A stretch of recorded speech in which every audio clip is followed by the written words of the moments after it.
Le cœur d'Élise battait comme un tambour de guerre sous son chemisier impeccable. Tandis que les rires forcés de la famille résonnaient dans le jardin ensoleillé du château de Provence. Elle. La capitaine Moreau. Revenue du front avec des cicatrices invisibles. Se tenait là. Seule au milieu des cousins hilars et des oncles bedonnants. Un verre de champagne à la main qu'elle n'avait pas touché. Et soudain. Le regard de Sophie croisa le sien depuis l'hôtel improvisé, un regard qui hurlait un secret trop lourd pour ces murs ancestraux. Un amour qu'elles avaient scellé dans l'ombre des nuits parisiennes. Et qui menaçait d'exploser sous le soleil impitoyable de ce jour maudit. Élise Moreau avait toujours su que les batailles les plus féroces se livraient non pas sur les champs de tir, mais dans les silences tendus des dîners familiaux. À 32 ans. Avec ses cheveux coupés courts pour l'uniforme et son port altier forgé par des années à commander des pelotons en Afghanistan. Elle incarnait la force brute de la République française. Originaire de Lyon. Fille d'un père retraité de la Légion étrangère et d'une mère institutrice au Verbe acerbe. Élise avait gravi les échelons de l'armée comme on escalade une falaise, pas à pas. Sans filet. Avec la conviction que l'honneur se mesurait en actes. Non en apparence. Mais ce jour-là. Au mariage de sa cousine éloignée. Amélie. Dans ce château perché sur les collines de Gordes. L'honneur familial la rattrapait comme une embuscade. Les invités affluaient. Un tourbillon de robes fleuries et de costumes cintrés. Emplissant l'air d'un parfum de lavande et de rosée frais. Élise s'était réfugiée près d'un olivier centenaire. Observant la scène avec la distance d'un sniper. Son frère aîné. Marc. Un avocat parisien aux tempes grisonnantes. L'avait traîné ici sous prétexte de renouer les liens. Tu passes trop de temps à jouer les héros solitaires. Élise. Viens. Montre-leur que les Moreau savent encore rire. Rire. Elle avait ri. Autrefois. Dans les bras de Sophie. Lors de ses week-ends volés à la campagne normande. Où le vent salé effaçait les uniformes et les conventions. Sophie Laurent. 28 ans. Professeure d'histoire à l'université de Marseille. Avec ses yeux verts comme les vignobles bordelais et ses cheveux châtains qui dansaient au gré de ses passions. Née à Toulouse d'une famille de vignerons catholiques fervents. Sophie avait rencontré Élise 3 ans plus tôt. Lors d'une conférence sur la résistance à la Sorbonne. Élise. En permission. Avait été captivée par la voix vibrante de Sophie disséquant les amours clandestins de Violette Maurice. Cette athlète lesbienne qui défiait les normes sous l'occupation. Leur premier baiser avait eu lieu sous la pluie battante du boulevard Saint-Michel. Un baiser urgent. Comme si le monde entier conspirait pour les séparer. Mais le monde conspirait. En effet. La famille de Sophie. Ancrée dans les traditions provençales. Rêvait d'alliances solides, un mari stable. Des enfants. Une vie tracée comme les vignes en rangs impeccables. Pierre. Le fiancé. Était un architecte lyonnais respectable. 30 ans. Aux épaules larges et au sourire poli. Il est parfait pour elle. Avait murmuré la tante d'Élise à l'oreille de Marc. Assez fort pour que les mots percent comme des éclats d'obus. Élise avait serré les dents. Feignant d'ajuster sa montre militaire. Un cadeau de son père pour ses promotions. La cérémonie n'avait pas encore commencé que les murmures avaient commencé. Regardez Élise. Toujours seule. À son âge. On se demande. La voix nasillarde de la cousine Gertrude. Une quinquagénaire aux bijoux clinquants. Flottait jusqu'à elle comme une grenade dégoupillée. Élise avait appris à ignorer ses piques lors des repas de Noël.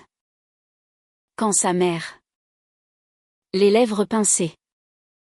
glissaient des allusions sur les choix qui isolent.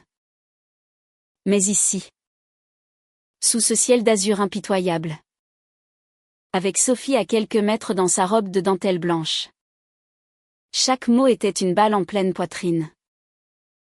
Marc s'approcha. Une assiette de tapenade à la main. Son sourire carnassier masquant l'inquiétude fraternelle. Alors, petite sœur, prête à danser avec les fantômes du passé. Amélie veut que tu portes les alliances. Honneur aux militaires. Qu'elle dit. Élise hocha la tête. Le gosier sec. Porteur les alliances. Celle qui unirait Sophie à un autre. Non. C'était Amélie qui se mariait. Pas Sophie. Sophie était la demoiselle d'honneur. Choisie pour son éclat juvénile. Pour sa capacité à sourire sans que ses yeux ne trahissent le vide. Élise avait reçu l'invitation par courrier. Une formalité expédiée depuis Marseille. Sans un mot personnel. Viens. Pour la famille. Avait-elle lu. Les doigts tremblants sur l'enveloppe parfumée. Flashback, leur dernière nuit ensemble. 6 mois plus tôt. Dans un hôtel modeste des Alpes d'Haute-Provence. Sophie. Les joues rougies par le vin et les larmes. Avait murmuré contre la peau d'Élise, je ne peux plus. Ma chérie. Papa menace de me déshériter si je ne me marie pas. Pierre est inoffensif. Il ne demandera rien. Élise avait serré les poings. Ses callosités de soldat frottant contre le dos nu de Sophie. Et moi? Suis-je rien? La réponse avait été un baiser désespéré. Suivi d'un silence qui s'était étiré comme une blessure ouverte. Maintenant. Le prêtre, un vieux curé de village aux lunettes cerclées d'or, appelait les invités à s'asseoir. Élise se glissa sur une chaise pliante. À l'arrière. Près des serveurs qui disposaient des coupes de badois pétillantes. Son regard ne quittait pas Sophie. Qui ajustait le voile de la mariée avec une grâce douloureuse. Amélie. Radieuse à 26 ans. Fille d'un oncle banquier. Chuchotait des vœux à son promis. Un ingénieur toulousain. La famille Moreau-Laurent. Unie par des liens d'affaires et de sang. Formait un cocon impénétrable où les secrets comme le leur étaient des fissures inavouables. Le discours du père de la mariée. Un vigneron buriné aux mains noueuses. Fit monter la tension. Aujourd'hui. Nous célébrons l'union sacrée. Celle qui perpétue nos racines provençales. Famille d'abord. Toujours. Les applaudissements crépitèrent. Mais Élise y perçut un reproche voilé. Son propre père. Assis au premier rang. Tourna la tête vers elle. Ses yeux bleus, les mêmes que les siens, plissés de déception muette. Il n'avait jamais pardonné son coming out forcé. 5 ans plus tôt. Après qu'une collègue de régiment avait vendu la mèche lors d'une permission arrosée. Tu déshonores le nom. Élise. Les soldats aiment les femmes. Point final. Elle avala sa salive. Le champagne tiède dans sa gorge comme du vinaigre. Une serveuse passa. Lui tendant un bouquet de romarin, symbole de fidélité en Provence. Fidélité. À quoi? À qui? Son unité l'attendait à Vincennes pour une nouvelle affectation. Des entraînements nocturnes où elle pourrait enfin oublier. Mais ce mariage la clouait au sol. Exposé comme un drapeau en lambeaux. Soudain. La musique s'éleva, un quatuor à cordes jouant Ave Maria dans l'air chargé de pollen. La procession commença. Amélie au bras de son père. Rayonnante sous son voile.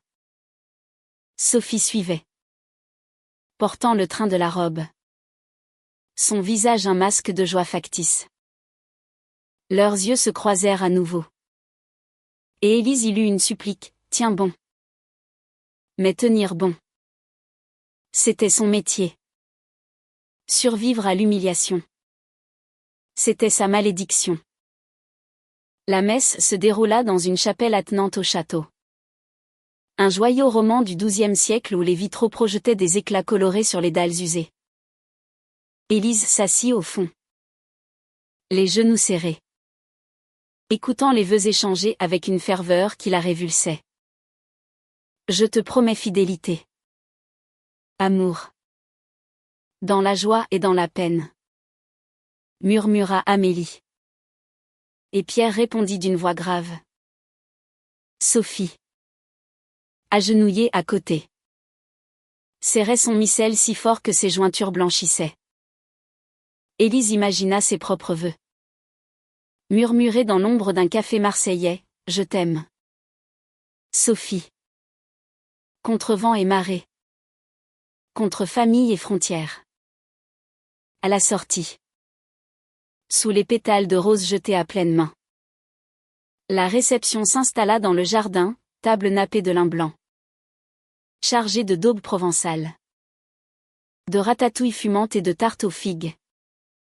Élise erra entre les convives. Saluant tante et oncle d'un hochement de tête raide. Capitaine Moreau. Toujours en mission. Lança un cousin.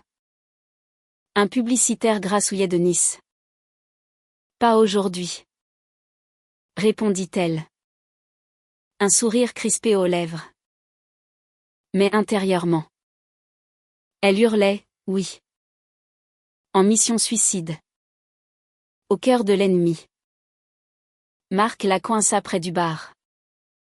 Un verre de pastis à la main. Écoute. Élise. Je sais que c'est dur. Mais Sophie. Elle a choisi sa voie. Laisse-la. Trouve-toi une gentille fille. Ou un gentil garçon. Peu importe. La famille en a marre de tes silences. Les mots la frappèrent comme un coup de crosse. Ma voix. Et la tienne. Grand frère. Avec tes infidélités discrètes. Marc rougit. Balbutia une excuse. Et s'éloigna vers les rires plus faciles. Seule à nouveau. Élise s'adossa à un mur de pierre tiède. Le soleil cognant sur son crâne. Des souvenirs affluaient, leur premier voyage ensemble. À la Côte d'Azur. Où Sophie avait ri en plongeant nue dans la mer de minuit. Criant « Liberté !» Élise l'avait rejointe. Abandonnant pour une nuit son armure de soldat. Ou cette fois à Paris. Dans l'appartement exigu d'Élise près des Invalides. Où elles avaient dansé sur du Édith Piaf. Corps contre corps. Ignorant les sirènes lointaines des ambulances. Un bruit de talons l'attira de sa rêverie. Sophie. Élise. Murmura-t-elle. Le souffle court. Un châle jeté sur ses épaules pour cacher les frissons. Je ne pensais pas que tu viendrais. Sa voix était un fil tendu. Prête à rompre. Élise la fixa. Les yeux brûlants. Comment ne pas venir? C'est ta cage dorée qu'on scelle aujourd'hui. Sophie pâlit. Jeta un regard vers la foule où Pierre discutait affaire avec le père d'Amélie. Ce n'est pas ce que tu crois. J'ai essayé d'annuler. Mais maman a pleuré. Papa a invoqué les ancêtres. Et toi? Avec ton armée. Tes voyages. On ne peut pas. Élise sentit la rage monter. Une vague familière des champs de bataille. On ne peut pas. Ou tu ne veux pas affronter leurs regards.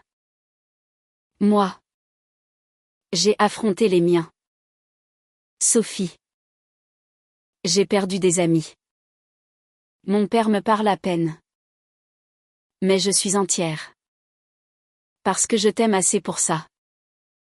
Les larmes perlèrent aux cils de Sophie. 2 émeraudes liquides. Je t'aime aussi.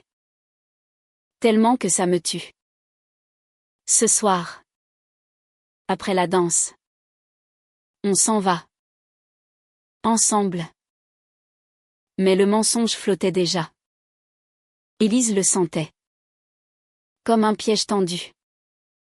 La fête battait son plein, un digilocal mixait Daft Punk avec des airs de Mistral gagnant. Et les invités tournoyaient sur la piste gravillonnée. Élise refusa les invitations à danser. Préférant observer Sophie virevolter avec Pierre. Sa main dans la sienne comme une encre. Chaque tour de valse était une torsion de couteau. La tante Gertrude. Un verre de gin fizz à la main. S'approcha enfin. Son parfum capiteux envahissant l'espace. Ma pauvre Élise. Tu fais pitié. Là. Toute seule. À ton âge. Une femme comme toi devrait avoir une famille. Passé. Aventure de caserne. Le mot caserne cracha comme un venin. Et les cousins proches ricanèrent derrière leurs serviettes. Élise se raidit. Son entraînement militaire canalisant la fureur en une réponse froide. Aventure. Tante. Les vraies aventures sont celles qu'on vit avec authenticité. Pas dans les mensonges dorés. Gertrude haussa les épaules.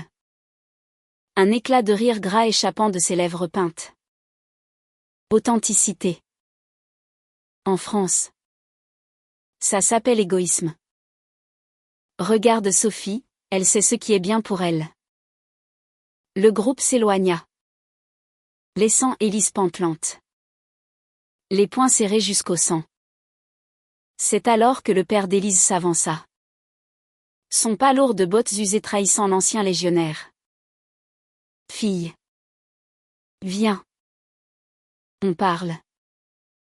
Ils s'écartèrent vers un banc sous un cyprès. L'ombre fraîche contrastant avec la brûlure intérieure d'Élise. Ton frère m'a dit pour tes penchants. Ici. Aujourd'hui. C'est pas le moment. Mais écoute, la vie d'un soldat. C'est l'honneur. Et l'honneur familial passe avant tout. Élise leva les yeux.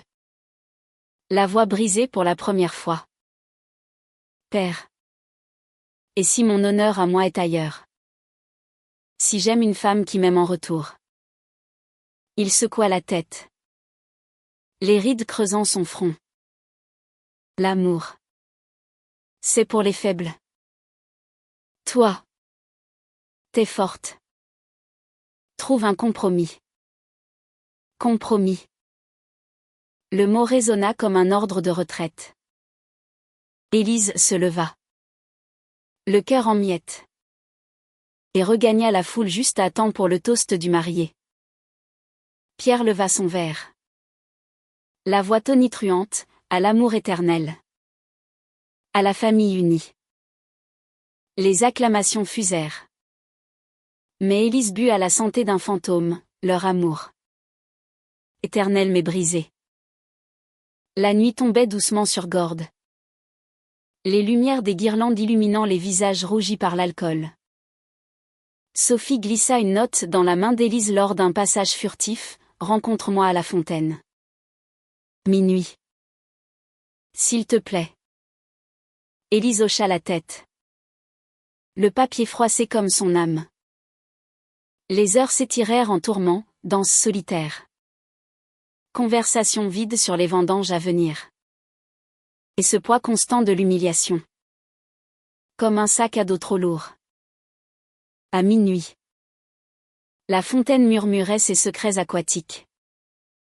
Entourée de buis taillés. Sophie apparut. Sa robe de demoiselle froissée. Les cheveux défaits. Élise. Je ne peux pas épouser Pierre.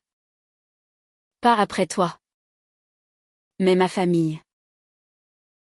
Il me renierait. Élise l'attira contre elle. Le corps tremblant. Alors fuyons. Ce soir. Vers Marseille. Vers la mer. Laisse-moi te protéger. Comme je protège mes hommes. Leurs lèvres se trouvèrent dans l'ombre. Un baiser salé de larmes. Chargé de 3 ans de promesses brisées. Mais le destin. Cruel comme un sniper embusqué. Intervint. Des pas crissant sur le gravier, Pierre. Alerté par un cousin ivre. Sophie. Qu'est-ce que... Sa voix se brisa en découvrant la scène. Sophie se dégagea. Le visage blême. Pierre. C'est Élise. Je l'aime. Depuis toujours. Le chaos explosa, cris. Lumières allumées. La famille accourant comme une marée en furie. Au centre de la tempête. Élise se tint droite. Uniforme invisible mais armure intacte. La tante Gertrude hurla, scandale. Une Moreau avec. Ça. Le père de Sophie. Rouge de colère. Empoigna le bras de sa fille. Fille ingrate. Tu salis notre nom. Mais Sophie. Les yeux flamboyants. Se tourna vers la foule. La voix claire comme un clairon, non. C'est l'amour qui nous unit. Élise et moi. Un amour vrai. Pas un contrat. Et je le clame devant vous tous. Devant Dieu et la Provence qui nous a vu naître. Le silence tomba. Lourd comme une nuit sans étoiles. Pierre recula. Brisé mais digne. Si c'est ça ton choix. Murmura-t-il. Avant de s'éloigner dans l'ombre. La mère de Sophie sanglota. Mais Élise vit dans ses yeux une fissure. Un début de compréhension. Son propre père. Figé. Murmura enfin, peut-être que l'honneur. C'est ça. La force. Sophie prit la main d'Élise. La serrant comme une bouée. Je te salue. Capitaine Moreau. Officier de mon cœur. Et je t'avoue tout, je t'aime. Pour toujours. Les invités. Pétrifiés. Assistèrent à cette déclaration. Un aveu qui fissurait les murs séculaires. Amélie. La mariée. Essuya une larme, c'est le plus beau cadeau de noces qu'on ait eu.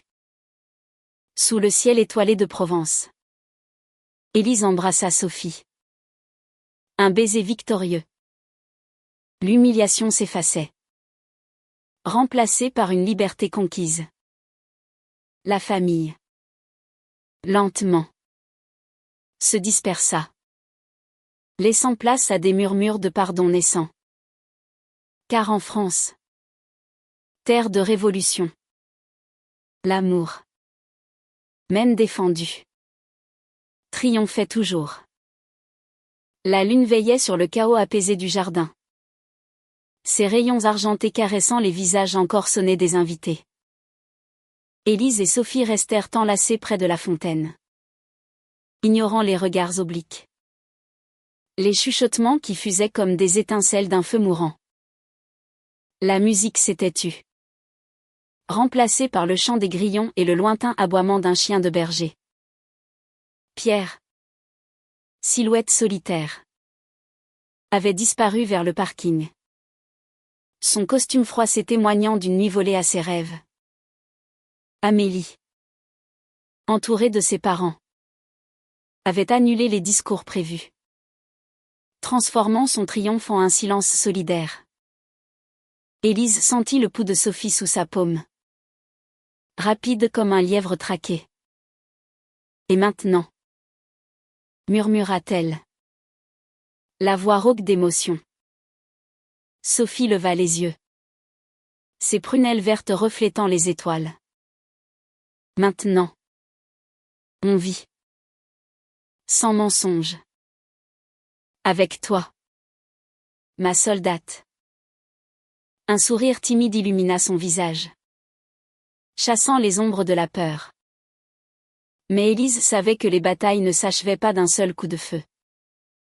Les séquelles persistaient, rampantes comme des mines antipersonnelles. Le lendemain matin, le château bruissait encore des échos de la nuit. Élise s'éveilla dans une chambre d'hôtes adjacente, louée à la hâte après le scandale. Sophie blottit contre elle sous un édredon provençal aux motifs floraux. La lumière filtrant à travers les volets en bois peint dessinait des rayures sur leur peau nue. Rappel d'une intimité reconquise. Bonjour. Amour. Souffla Sophie. Ses doigts traçant les cicatrices sur l'épaule d'Élise, souvenir d'une embuscade en Kaboul. Élise l'embrassa doucement, savourant ce réveil sans hâte. Sans peur d'une porte qui claque. Mais la réalité frappa vite. Un coup discret à la porte, Marc. Les traits tirés. Un café fumant à la main. Petite sœur.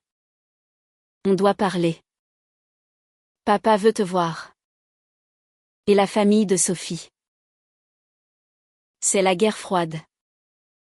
Élise enfila un peignoir, laissant Sophie se rhabiller en hâte. Dans le salon du château, transformé en salle de crise. Les Moreau et les Laurent se faisaient face comme deux camps en négociation. Le père d'Élise, Henri, trônait au bout de la table massive en chêne. Ses mains croisées comme pour un débriefing militaire. Face à lui, Jacques Laurent, le vigneron, fumait une cigarette roulée. Ses yeux injectés de sang fixant le vide. Élise, commença Henri d'une voix grave. Ce que tu as fait hier, c'est du cran. Je l'admets. Mais ça déchire la famille en deux. Jacques cracha un nuage de tabac. Ma fille. Une lesbienne. Devant Dieu. Devant les ancêtres. Elle renonce à tout, maison. Vigne. Héritage. Sophie. Assise à côté d'Élise. Serra sa main sous la table. Père. Ce n'est pas un renoncement. C'est une renaissance. Élise est ma vie. Pas un fardeau. Les mots planèrent. Lourd. Marc intervint. Conciliant, allons. On est en 2025. Pas au moyen âge. La France a légalisé le mariage pour tous il y a 10 ans. Pourquoi pas nous? Mais Gertrude. La tante venimeuse. Ricana depuis son coin, légal. Pas chez les Laurent. Chez nous. C'est sang et tradition. Élise sentit la bile monter. Tradition. Celle qui étouffe l'amour. J'ai combattu pour la liberté. Tante. Pour que des femmes comme nous puissent respirer. Un silence pesant s'installa. Brisé seulement par le tic-tac d'une horloge comtoise. Puis. Surprise, la mère de Sophie. Marie. Une femme menue aux cheveux grisonnants. Se leva. Assez. J'ai vu vos yeux hier. Sophie. Ils brillaient comme quand tu étais enfant. Libre dans les champs. Si cet amour te rend heureuse. Alors partez. Mais sachez que la porte reste ouverte. Jacques écarquilla les yeux. Mais un regard de sa femme le fit taire. Henri, à son tour, posa une main noueuse sur l'épaule d'Élise. Fille, je n'ai pas été un bon père. Mais je suis fier de ta bravoure. Allez. Vivez. Les larmes coulèrent. Libératrice. Sophie embrassa sa mère. Un geste qui valait tous les discours. Dehors. Le soleil montait, baignant les vignes en une promesse dorée. Élise et Sophie s'éclipsèrent vers la Fiat d'Élise. Garée sous les platanes. Où allons-nous? Demanda Sophie, le vent fouettant ses cheveux. À Marseille. Chez toi. Puis à Lyon. Chez moi. Et après? Le monde. La route serpenta à travers les collines du Luberon. Un ruban asphalté bordé de cyprès sentinelles. Élise conduisait. Une main sur le volant. L'autre entrelacée à celle de Sophie. La radio diffusait La vie en rose de Piaf. Ironique et parfait. Elles parlèrent pendant des heures, des peurs enfouies. Des rêves d'avenir.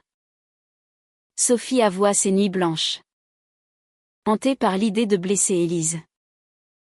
Je pensais te protéger en choisissant Pierre. Quelle idiote.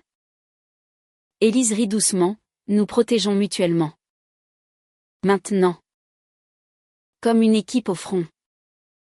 À Marseille. L'appartement de Sophie surplombait le vieux port.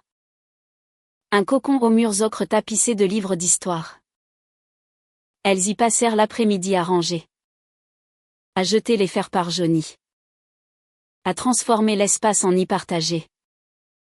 Le soir. Un dîner simple, bouillabaisse fumante. Acheté chez un traiteur phocéen. Arrosé de pastis dilués. À nous. Trinqua Sophie.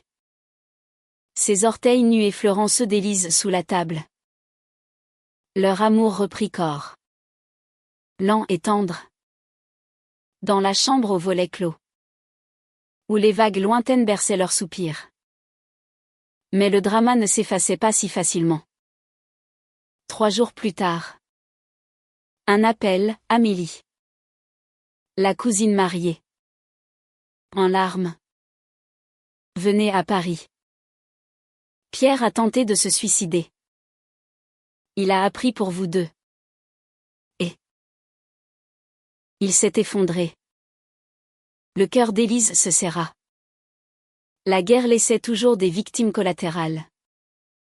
Sophie pâlit, c'est ma faute. Elles bouclèrent des sacs. Reprenant la route vers la capitale. Le TGV filant comme une veine d'acier à travers la France. À Paris. L'hôpital Saint-Louis bruissait d'une urgence feutrée. Pierre gisait dans une chambre blanche. Perfusion goûtant comme des regrets. Sa mère. Une bourgeoise éplorée. Les accueillit avec un regard assassin. Vous avez détruit mon fils. Sophie s'approcha du lit. La voix tremblante, Pierre. Pardonne-moi. Je t'aimais comme un ami. Pas comme un mari. C'était une erreur pour nous deux. Il ouvrit les yeux. Voilés de morphine. Je le savais. Au fond. Allez. Partez. Trouvez votre bonheur. Moi. Je vais guérir. Dehors. Sous la pluie fine d'automne. Élise serra Sophie contre elle. Tu as été courageuse. Encore. Elles marchèrent le long du canal Saint-Martin. Les lumières des bistrots se reflétant dans les flaques. Paris. Ville des amours impossibles. Semblait enfin les bénir. Elles s'arrêtèrent dans un café lesbien discret. Le Sunset. Ou des couples comme elle riaient librement. Ici. On est chez nous. Murmura Sophie. Commandant 2 kirs royaux. Les semaines suivantes furent un tourbillon de reconstruction. Élise demanda une mutation à Marseille. Pour être près de Sophie. Ses supérieurs saluant son engagement personnel. Sophie démissionna de l'université. Optant pour un poste à mi-temps dans un centre culturel LGBT. Enseignant l'histoire des figures queer françaises, Colette. Juna Barnes. Et tant d'autres invisibles. Elles adoptèrent un chat errant. Un rouquin nommé Liberté. Qui ronronnait sur leurs genoux lors des soirées Netflix. Pourtant, les ombres familiales planaient. Noël approchait. Et les invitations arrivèrent, timides. Conciliantes. Henri Moreau envoya une lettre manuscrite, reviens. Élise. Avec Sophie. On mangera la bûche ensemble. Jacques Laurent. Via un appel bourru. Grommela, passe à la maison. Y a du vin nouveau. Les plaies cicatrisaient. Lente mais réelle. Le réveillon se tint à Lyon. Dans l'appartement familial des Moreau. Surplombant la Saône scintillante. La table ployait sous les fromages et les volailles rôties. Sophie. Nerveuse dans sa robe rouge. Fut accueillie par un Henri ému, bienvenue. Fille. Marc taquina, enfin. Une belle sœur qui sait manier les mots. Gertrude. Bien sûr. Pesta en sourdine. Mais Marie-Laurent. Invitée surprise. La fit taire d'un regard. Laissez-les. L'amour. C'est rare. Sous le sapin. Des cadeaux modestes, un collier provençal pour Sophie. Un livre sur les héroïnes de guerre pour Élise. La nuit s'acheva par des chants, minuit. Chrétien. Suivi d'un « La vie en rose » improvisé. Sophie chantant pour Élise. La voix enrouée d'émotion. Au printemps suivant. La Provence les rappela. Non pour un mariage. Mais pour une récolte symbolique. Jacques. Adouci par les mois. Invita Sophie et Élise aux vendanges familiales. Les vignes du domaine Laurent s'étendaient en vagues vertes sous le Mistral. Et pour la première fois, Sophie foulait les raisins aux côtés d'Élise. Riant aux éclaboussures pourpres. Regarde-nous, dit-elle, essuyant une trace de jus sur la joue de sa bien-aimée. Libre comme le vent. Mais la vie, impitoyable, testa leur union. Élise reçut un ordre de déploiement, 6 mois en mission humanitaire au Sahel. Avec l'ONU. C'est mon devoir, expliqua-t-elle à Sophie. Lors d'une promenade sur la corniche marseillaise. Le soleil couchant teignant la mer en or. Sophie hocha la tête.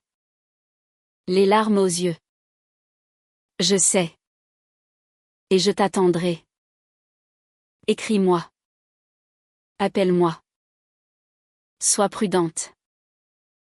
L'heure au revoir à l'aéroport de Marignane fut un déchirement, un baiser prolongé. Chargé de promesses. Sous les regards indifférents des voyageurs. Les lettres partirent. Régulières comme des rotations de patrouilles. Élise décrivait les villages maliens. Les enfants riant autour des puits creusés. Les nuits étoilées où Sophie lui manquait comme un membre fantôme. Sophie répondait avec des nouvelles de Marseille, le centre culturel florissait. Avec des ateliers sur l'histoire lesbienne.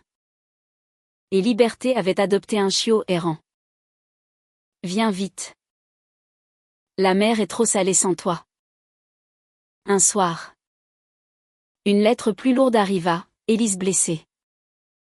Légèrement. Par un éclat d'obus lors d'une escarmouche. Rien de grave. Écrivait-elle. Juste une égratignure pour l'héroïne. Sophie pleura. Puis organisa une veillée avec des amis du centre. Allumant des bougies pour la soldate de l'amour. La nouvelle fit le tour des familles, Henri envoya un colis de saucissons lyonnais. Jacques une bouteille de son meilleur rouge. Tiens bon. Gamine. Griffonna Théil. Le retour d'Élise fut une explosion de joie. L'aéroport grouillait de fleurs, Sophie. Marc. Même Gertrude. Contrainte par Amélie. Élise. Boitant légèrement. Serra Sophie dans ses bras. Ignorant la douleur. Rentrons chez nous. Chez nous, 2 mots magiques. Forgés dans le feu. L'été les trouva à Gordes. Revisitant le château. Non comme des spectres. Mais comme des conquérants. Le jardin. Fleuri de lavande. Abritait un pique-nique familial élargi. Amélie. Enceinte de 3 mois. Leva son verre sans alcool, à Élise et Sophie. Les vraies héroïnes de cette maison. Pierre. Rétabli et en thérapie. Envoya une carte, bonheur mérité. Pourtant. Un nouveau drama couvait. Sophie découvrit sa grossesse impossible non. Pas ça. Mais une tumeur bénigne. Opérable. Qui raviva les peurs d'un avenir tronqué. Et si je ne peux pas te donner d'enfant? Murmura-t-elle à Élise. Dans la clinique aseptisée de la Timone. Élise. Tenant sa main pendant l'anesthésie. Répondit, nos enfants seront ceux qu'on choisira, adoption. Amour. Peut-être un jour la science. Toi me suffis. La convalescence fut douce, balade en calanque. Où l'air iodé guérissait les âmes autant que les corps. Sophie guérit vite. Plus forte. Et ensemble.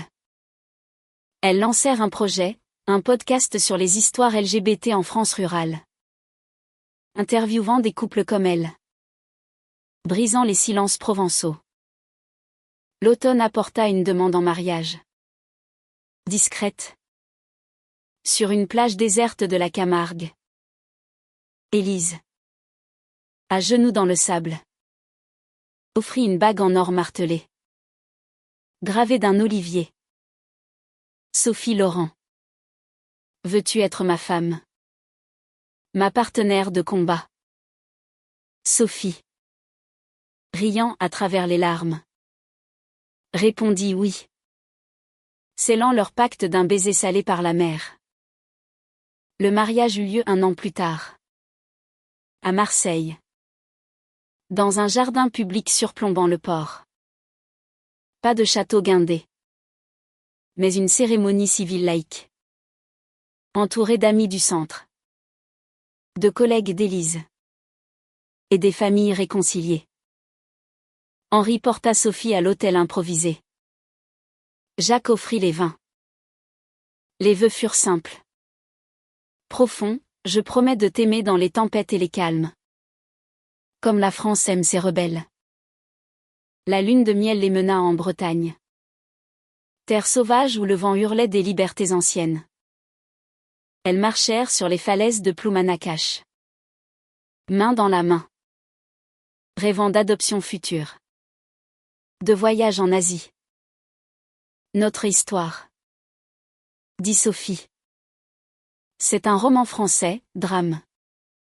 Passion. Rédemption. De retour. La vie s'écoula en rythme paisible. Élise monta en grade. Formant des recrues à l'égalité. Intégrant des modules LGBT dans les entraînements.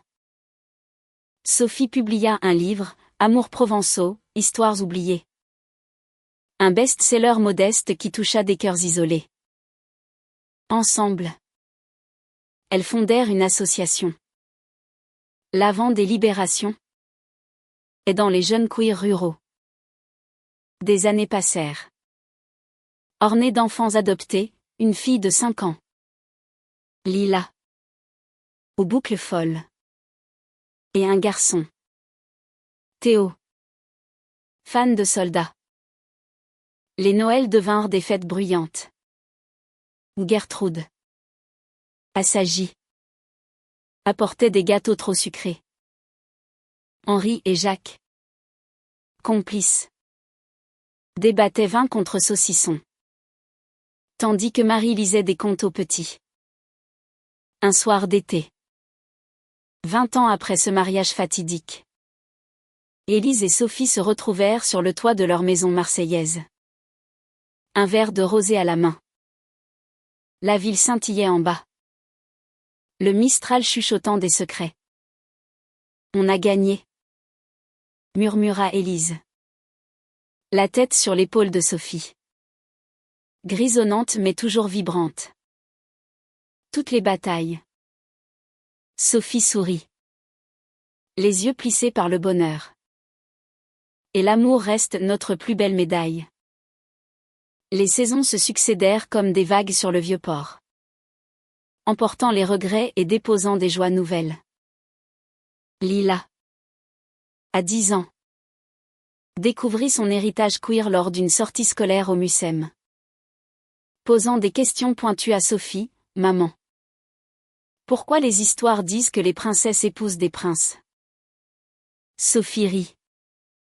Élise intervint avec sa franchise militaire, parce que les conteurs étaient lâches. Ma chérie. Chez nous, les princesses choisissent qui elles veulent. Théo. Passionné par les uniformes d'Élise.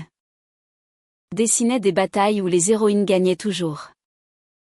Mais le passé. Tenace. Ressurgit un jour d'hiver pluvieux. Une lettre administrative, l'ex-femme de Pierre. Remariée mais rancunière. Intentait un procès pour souffrance morale contre Sophie et Élise. Arguant que leur coming out avait brisé Pierre irrémédiablement. C'est absurde. Fulmina Élise. Lisant le document devant un feu de cheminée crépitant. Sophie pâlit. Mais sa voix resta ferme, on se battra. Avocat. Ami. Tout. Le procès. À la cour de Marseille. Devint un cirque médiatique. Les journaux titraient « Scandale provençal, amour lesbien accusé de drame ». Marc. L'avocat familial. Prit la défense. Démontant les accusations avec des preuves de la thérapie de Pierre. De son bonheur retrouvé. Sophie témoigna. La voix chevrotante mais vraie, j'ai blessé Pierre par mon silence. Pas par mon amour pour Élise. L'homophobie tue plus que les cœurs brisés. Élise. En uniforme. Raconta ses combats, j'ai vu la mort en face. L'intolérance est une arme plus sournoise. Les juges. 2 femmes et un homme progressiste. Rendirent un verdict clair, non-lieu. Avec dommage symbolique pour Pierre. Mais une condamnation morale de la plaignante. Dehors. Une petite foule de soutien applaudit. Drapeau arc-en-ciel flottant sous la pluie. Victoire. Murmura Élise à Sophie. Leurs fronts se touchant dans la voiture. Cette épreuve raffermit leurs liens. Transformant la peur en bouclier. L'été suivant. Elles organisèrent un camp d'été pour ados queer en Camargue. Chevaux blancs galopant sur les plages roses. Lila et Théo animaient des ateliers. Apprenant aux jeunes à porter leur drapeau intérieur. Un soir autour du feu de camp. Un garçon timide confia, grâce à vous. Je sais que je peux aimer qui je veux. Sophie. Les yeux humides. Serra Élise, c'est pour ça qu'on a lutté. L'âge avançant apporta ses propres dramas, la santé d'Henri déclina. Un AVC le clouant à Lyon. Élise et Sophie s'y relayèrent, transformant la chambre en cocon d'amour. Père, dit Élise lors d'une visite, tu m'as appris la discipline. Mais Sophie m'a appris la tendresse. Henri, affaibli mais lucide, sourit faiblement, et toi? Lesbienne ou pas? T'es ma fierté. Il s'éteignit paisiblement.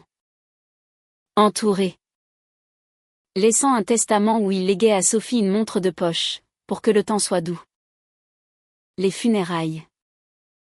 Sous la pluie lyonnaise. Réunir tout le monde, Laurent. Moreau.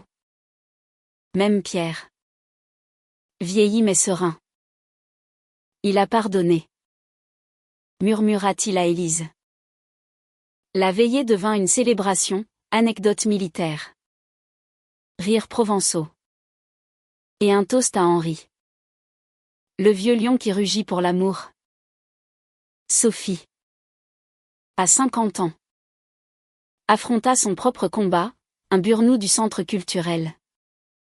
Submergée par les histoires tragiques des jeunes. Je sauve les autres. Mais qui me sauve? Confia-t-elle à Élise lors d'une retraite en Corse. Falaise abrupte miroir de son âme. Élise. Retraitée de l'armée à 48 ans. Devint son ancre, massage. Promenade. Thérapie de couple. On est une équipe. Souviens-toi. Ton feu m'éclaire. Mon calme te protège. Elles adoptèrent un troisième enfant. Une adolescente rebelle nommée Nour. Issue de l'immigration maghrébine. Qui apporta du piquant, disputes adolescentes. Rire multiculturel. Maman Élise. T'es trop militaire. Grognait elle. Mais elle excellait en escrime. Coachée par sa maman soldate. À 60 ans. Élise et Sophie publièrent leur mémoire, Uniforme et dentelle. Un récit cru de leur parcours. Best-seller traduit en anglais. Les invitations affluèrent, conférence à la Sorbonne. TEDx à Paris. Lors d'une à Avignon. Sous les remparts médiévaux. Sophie déclama, l'amour lesbien n'est pas une anomalie.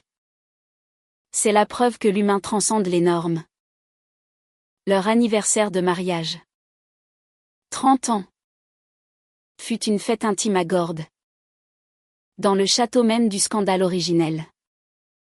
Les enfants. Grands maintenant. Trinquer, Lila. Artiste à Berlin. Théo. Ingénieur à Toulouse. Nour. Étudiante en droit. Les familles. Grises mais unies.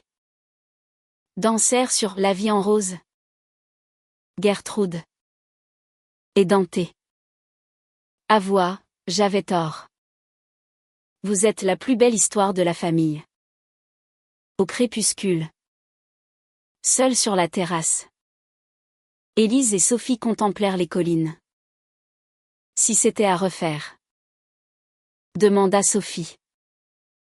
Élise rit, chaque seconde. Pour cet honneur-là. Leur baiser. Ridé mais ardent. C'est là un demi-siècle d'amour. Les années d'or coulèrent. Parsemées de joies modestes et de drames feutrés. Lila revint de Berlin avec une compagne. Une violoniste allemande nommée Anna. Et le couple Moreau-Laurent organisa un mariage arc-en-ciel familial. Sous les oliviers lyonnais. Comme nous. Murmura Sophie à Élise. Un mouchoir brodé à la main. Théo. Marié à une océanographe bretonne. Offrit des petits-enfants, Une ribambelle de rire qui envahissait les maisons provençales chaque été. Nour. La Benjamine turbulente. Défia les conventions à sa manière, militante queer intersectionnelle. Elle fonda un collectif à Paris pour les jeunes issus de l'immigration. Vous m'avez appris à combattre l'invisible, dit-elle lors d'une visite. Tatouages arc-en-ciel luisants sur ses bras. Élise, fière, lui offrit sa première médaille, porte-la comme un étendard. Mais la santé trahit. Sournoise. Sophie, à 65 ans, fut diagnostiquée d'un cancer du sein. Tôt mais insidieux. Pas maintenant. Gémit-elle dans les bras d'Élise. À l'hôpital de la Conception. Élise, le cœur en serment d'acier, devint infirmière. Chauffeur. Rock.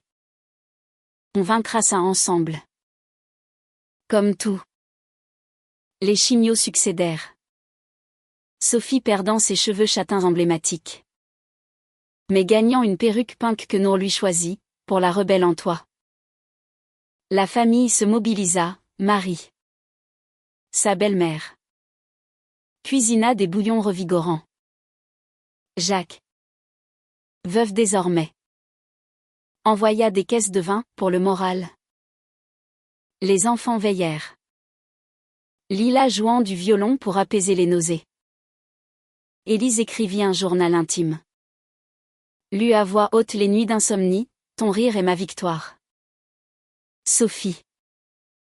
Batte-toi pour qu'il revienne. Les mois furent un tunnel sombre. Mais la rémission vint. Annoncée par un scanner clair comme un ciel doux. La fête. Sur la plage du Prado. Fut épique, feu d'artifice. Danse jusqu'à l'aube. Et Sophie. Chauve et radieuse. Criant, vivant pour l'amour. Élise. En larmes. La serra, ma guerrière. Cette épreuve approfondit leur sagesse. À 70 ans. Elles s'engagèrent dans un projet philanthropique, une fondation pour la santé mentale queer en région rurale. Financée par les droits de leurs livres. Pour ceux qui se cachent encore. Dit Sophie lors du lancement à Aix-en-Provence. Élise à ses côtés. Canne en main pour ses articulations usées. Un drama inattendu surgit, la mort de Gertrude. La tante aigrie. Qui légua dans son testament une somme modeste à Élise et Sophie Moreau-Laurent. Pour avoir prouvé que l'amour gagne. Une note jointe, j'ai été aveugle. Pardonnez. Les funérailles. Ironiquement joyeuses. Devinrent un pardon collectif. Où les cousins oubliés confessèrent leurs propres secrets. Pierre. Vieilli en ermite cultivé dans le Luberon. Les invita à dîner. J'ai écrit un livre sur le pardon. Confia-t-il. Servant un gigondas millésimé. Vous m'avez forcé à guérir. Sophie leva son verre, à nos cicatrices partagées. La soirée scella une paix fragile. Un chapitre clos. Les petits-enfants grandirent, une petite fille. Héloïse. Idolâtrait les histoires de sa grand-mère soldate. Un garçon. Laurent. Taquinait sa grand-mère historienne sur les princesses princières. Les étés à Gordes devinrent tradition. Le château loué pour des retraites familiales. Où l'on racontait l'histoire du mariage humiliant comme une légende. À 75 ans. Élise subit une opération cardiaque. Un stent pour un cœur trop loyal. Sophie veilla. Récitant des poèmes de Verlaine, il pleure dans mon cœur comme il pleut sur la ville. La récupération fut lente. Promenade courte le long du port. Mais chaque pas était une médaille. Tu m'as sauvé 2 fois. dit Élise. Sophie sourit, c'est l'amour. Ça. Éternel échange. Leur 40e anniversaire. Une messe laïque au Mucem attira des centaines, amis, militants, familles élargies. Les vœux renouvelés furent émouvants, 40 ans de combat et de câlins. Merci, France, de nous avoir laissé aimer. Les applaudissements tonnèrent. Arc-en-ciel dans les yeux. La vieillesse arriva doucement. Rideau tiré sur les drames majeurs. Elles s'installèrent dans une maison de retraite provençale. Les oliviers bleus. Ou des couples comme elles étaient la norme. Les après-midi se passaient à tricoter des écharpes arc-en-ciel. À dicter des lettres aux petits-enfants. Raconte-moi encore le baiser à la fontaine. Demandait Sophie. Alitée par l'arthrite. Élise. Voix chevrotante. Obéissait, c'était notre victoire. Le premier jour du reste. Un matin d'automne. Sophie s'éteignit paisiblement. Dans les bras d'Élise. Un sourire aux lèvres. À bientôt. Ma capitaine. Élise. Brisée mais entière. Organisa des funérailles provençales, lavande partout. Chants occitans. Et une oraison par Nour, Sophie nous a appris que l'amour est une révolution douce. Seule mais entourée. Élise vécut encore 5 ans. Écrivant des lettres à Sophie dans le vent. Tu m'as humiliée une fois. Au bon sens. Pour me libérer. À son tour. Elle partit sous un ciel azur. Rejoint par l'amour. Leur legs perdura, la fondation sauva des vies. Leurs livres inspirèrent des générations. À Gordes. Une plaque sur la fontaine, ici. L'amour s'est déclaré. Élise et Sophie. 2025 à 2050. Les échos de leur histoire résonnèrent bien au-delà des collines provençales. Se muant en légende vivante pour les générations futures. Lila. Devenue galeriste renommée à Paris. Exposa une série de toiles inspirées de leur vie, amour en uniforme. Où des silhouettes entrelacées défiaient des tempêtes symboliques. Anna. Sa compagne. Composa une symphonie pour violon et orchestre. Jouée lors d'un concert commémoratif au théâtre du Châtelet. Les notes évoquant le tumulte du cœur et la sérénité conquise. Théo. Ingénieur visionnaire. Intégra des modules d'inclusion LGBT dans ses projets d'énergie renouvelable. Formant des équipes mixtes en Bretagne. Sa femme. Marine. Racontait aux enfants, ton grand-oncle a appris la force de l'amour de ses mamies. Leurs descendants. Hybride de sel et de Mistral. Grandissait avec des contes où les héroïnes gagnaient non par l'épée, mais par le baiser. Nour. Avocate féroce.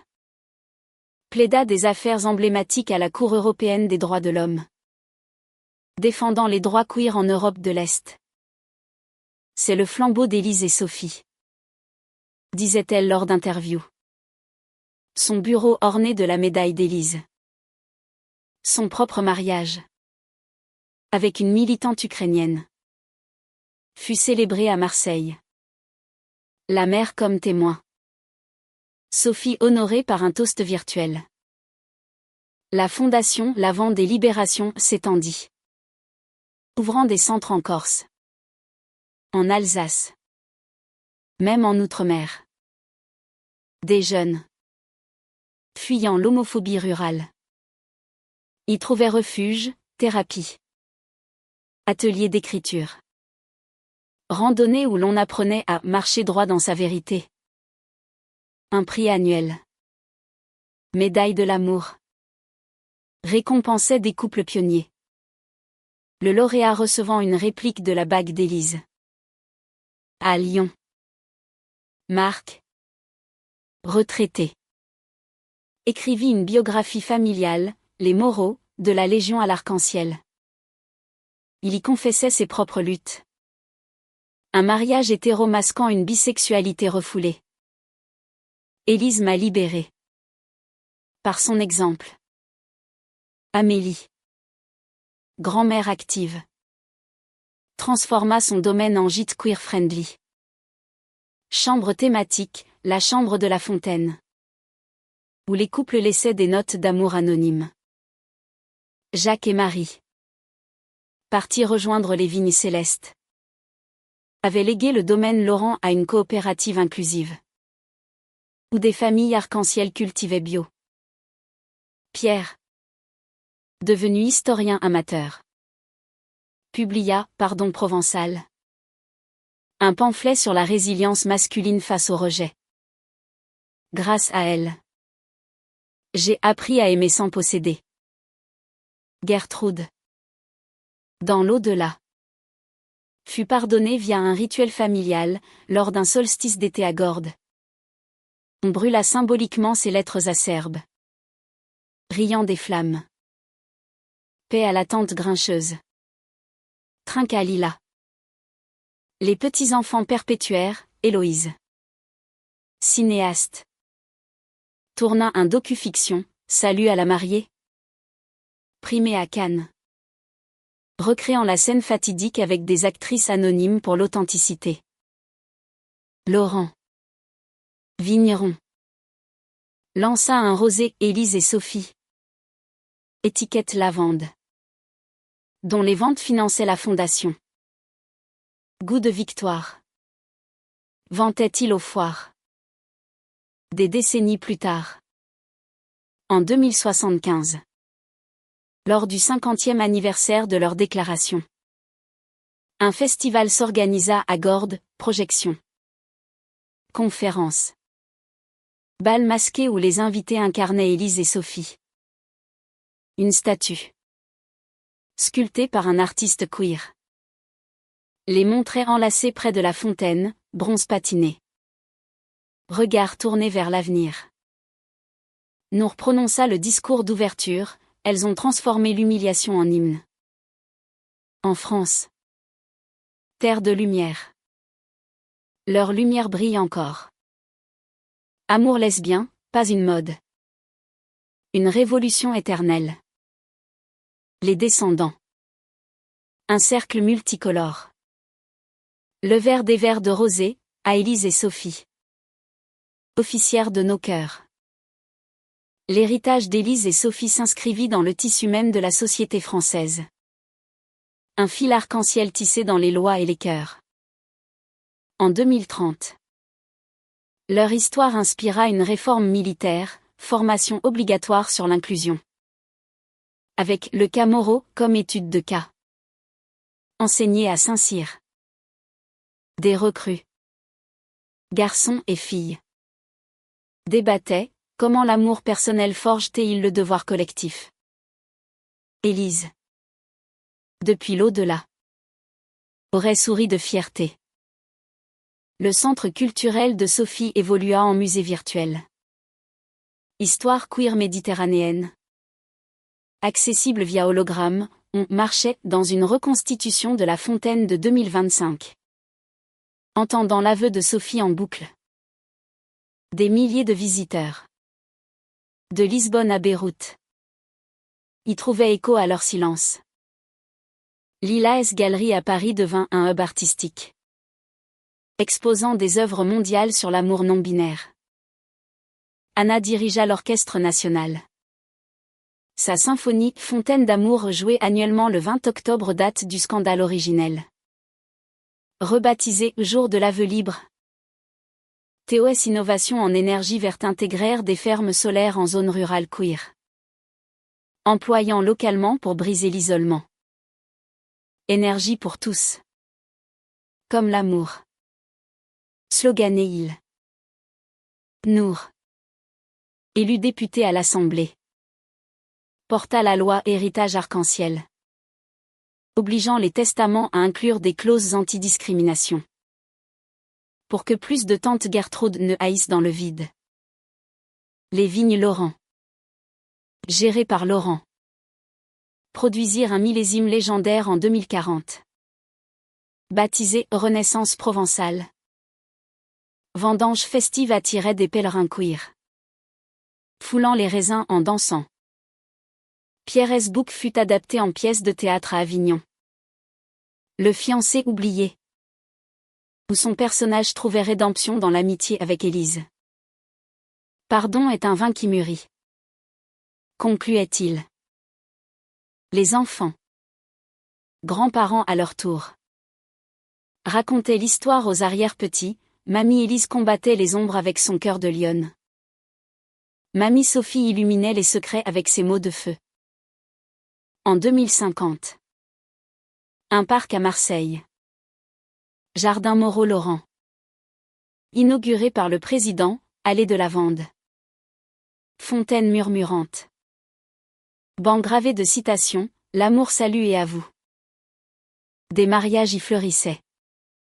Couple hétéro et queer mêlés. Un drama mineur, un biopic hollywoodien. Salute to the bride. Édulcorer leur histoire en romance lisse. Nour protesta, où est la sueur? Les larmes. Réécrit avec consultation familiale. Il devint acclamé. Scarlett Johansson en Élise. Marion Cotillard en Sophie. À 100 ans post-mortem. Leur tombe au cimetière de Gordes. Ornée de lavande éternelle. Attirait des hommages, poèmes. Photos. Baisers volés. Une inscription, ici reposent les officières de l'amour. Humiliées un jour. Victorieuses toujours.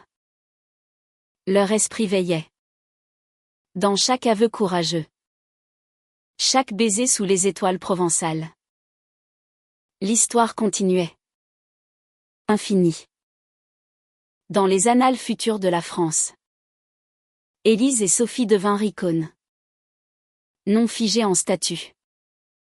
Mais vivantes dans les flux numériques et les cœurs palpitants. En 2100. DIA éducative. Nourrie de leur mémoire. Simulait des dialogues, que dirais-tu à une jeune soldate lesbienne face à l'hostilité familiale? Répondait la voix synthétique d'Élise, tiens bon. Soldat. L'honneur est dans la vérité. Le festival de Gordes. Annuel. Attira des foules globales, hologrammes recréant la nuit de l'aveu. Atelier d'écriture queer. Bal où l'on dansait en uniforme revisité. Lilas descendants. Artistes hybrides. Projetaient des installations immersives, sentir la lavande. Entendre le cœur battant d'Élise. TOS Legacy en énergie, des éoliennes Sophie Winds. Tournoyant en Méditerranée. Alimentant des refuges pour migrants queer. Vent de liberté. Gravé sur les pales. Nourès loi évolua en charte européenne. Droit de l'amour. Ratifié à Strasbourg. Son arrière-petite-fille. Diplomate. La défendit, l'héritage de mes aïeuls, aimé sans frontières. Les vignes. Millésimées, éternelle union. Devinrent cuvées de prestige. Goûter aux tables présidentielles. Laurent S.R. organisait des vendanges rituelles. Où l'on récitait les vœux d'Élise et Sophie. Pierre S. Théâtre inspira une série Netflix. Vin et vérité. Binge-watché par des milliards. Humanisant le rejet masculin. Les arrière-petits-enfants écrivaient des thèses, Élise Moreau, féminisme militaire au XXIe. Héloïse S. Film gagnait des Oscars. Laurent S. 20 des étoiles Michelin. Drama mineur persistait, débat sur l'appropriation culturelle de leur histoire. Résolu par des fonds familiaux pour l'authenticité. En 2150. Un clone mémoriel technologie avancée permit des conversations avec Élise et Sophie. Guidant les âmes perdues. À vous tout. Conseillait Sophie.